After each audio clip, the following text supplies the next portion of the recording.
followed by number 6, Allie John.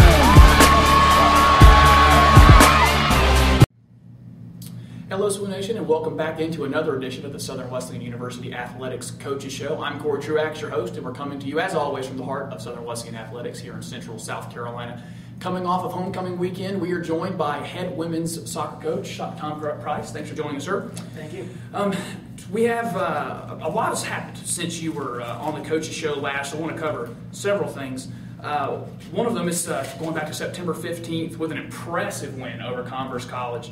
Just take us back there after going down 1 early. The Lady Warriors, very resilient, very impressive how they came back. Just tell us a little bit about that match and confidence it built for you. Yeah, it was kind of against the flow type goal. Yeah. Converse scored, and but it was kind of like a wake-up call to the girls, and they responded a minute later with Jackie Tubb scoring, and then went on to score 3 unanswered goals and come up with a 4-1 victory. So it's always good to go on the road and you know, especially going down like that, to have the girls have the resilience to not drop their heads but keep fighting and obviously do well. They had no trouble scoring goals in the Converse game. The next match ended up in a double overtime 0-0 tie. How much of that score is a product of missed opportunities, and how much is it just a product of gutsy defensive play on both sides? Yeah, it was a little bit of both. Yeah, we had our opportunities. We outshot them, I think 13-4. Wow. We had our opportunities. We actually had 2 fantastic opportunities in overtime, and we're not able to capitalize on either one of those. And again, Brevard, good game plan, playing at home, in front of home crowd, kind of packed it in, made it very difficult for us to create a lot of scoring opportunities, and their goalie played outstanding. So it was a type of game that we certainly came away feeling like we let one slip away, but yeah, that happens in soccer. Well, also since you've been going into that next game was Chowan. It was a 1-0 score, but it was very deceptive. The girls outshot them 37-2. It was a 10-0 advantage in corner kicks. Finally, late Jackie Tubb knocked in the game winner. Yeah. What's the balance on the team between just being happy to get a win, because it's always good to get a win, and then wanting to improve on the offensive efficiency?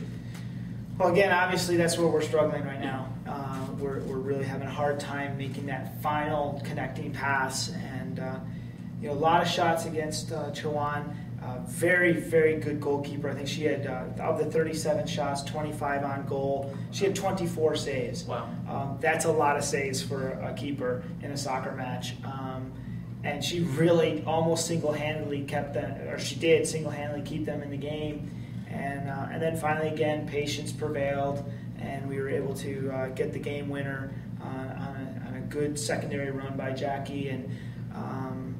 But we need to keep our composure and our patience a little bit. Sometimes we get a little panicky and settle for maybe not the best scoring opportunity, but then it goes down on the stats as a shot on goal and things like that. But still, again, when you control the play, they played 11 players behind the ball and really packed it in, make it very, very difficult to score. You really have to be patient. One of the improvements Southern Wesleyan girls soccer, has made is on defense. In the 4 matches leading up to homecoming, they had allowed, or 4 matches only allowed 3 goals. And then all of the matches before that, which was only, I believe, 3, had given up 7. So what's the big change on defense?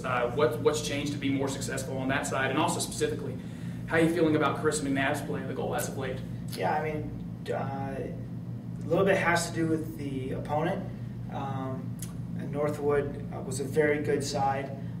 They're turning out to be even better than we maybe anticipated. They have some very quality wins, and so giving up 4 to them was not what we were wanting, but they were a very good side, and I think we have gotten a little bit better organized in the back. We tend to address some of the tactical problems that we had early in the year, and we kind of solved those, and then just unfortunately against Faulkner we kind of regressed a little bit and fell into some of the old habits. So we have to, again, as we approach the future, have to keep working with our back 4 to stay organized and not allow them to be chasing. Going back to Carissa, next up you have Milligan College of Tennessee. Southern Wesleyan has won the last 2 meetings between the two. Last year it was in Tennessee a game-winning goal by Carissa. She's now in the goal. That's right. So what do you guys have to do to win coming up here? And anything different you expect? Do you feel like you know the Milligan girls well? Well, I think they're going to be very similar to what they've been in the past. They're a gritty team. They will be decent across the board. There really won't be a weak spot. We're just going to have to, again, be disciplined, patient in our attack, look to get the ball into the box as often as we possibly can.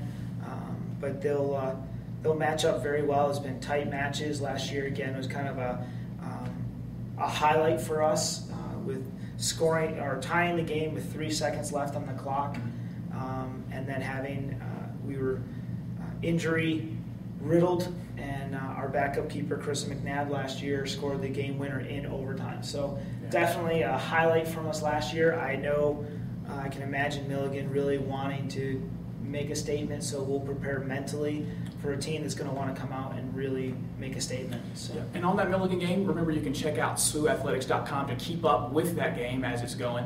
And don't forget to check out this YouTube channel and SWOathletics.com for all of your Southern Wesleyan athletics information and more on all the homecoming events over the weekend. Until next time, go Warriors, and Coach Price, thanks for joining us. Thank you. Thanks.